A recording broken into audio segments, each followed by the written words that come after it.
Monsieur le député de La Pelletrie présente le projet de loi numéro 493, loi sur la révocation d'un député. Ce projet de loi prévoit que toute personne ayant la qualité d'électeur peut présenter au directeur général des élections une requête pour lancer dans sa circonscription électorale une pétition visant la révocation du député.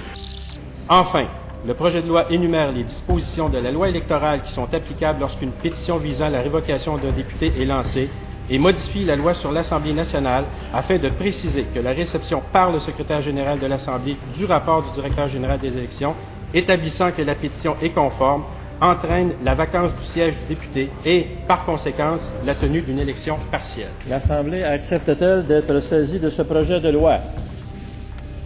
C'est donc adopté.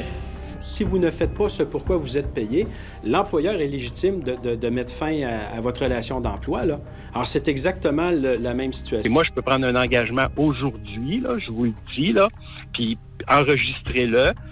Si la CAQ forme un gouvernement et que j'ai quelque chose à voir dans la réalisation de ce projet-là et que la CAQ ne le fait pas, je vais démissionner.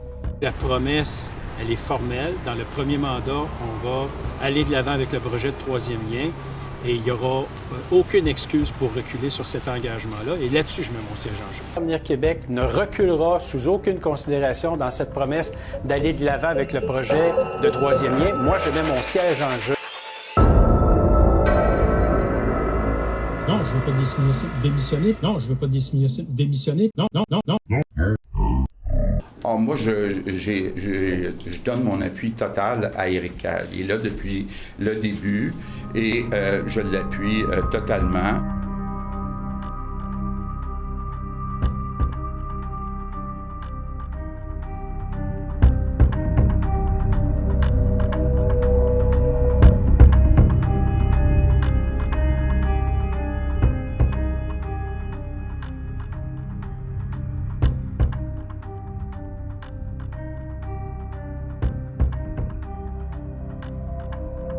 Alors, quand Éric Kerr se levait, là, c'était la chemise déboutonnée, puis on se rappelle pas le nombre de fois qu'il a demandé la démission du fonctionnaire, la démission du sous-ministre, la démission du ministre, parce que c'était des incompétents. Et aujourd'hui, qu'est-ce qu'on a?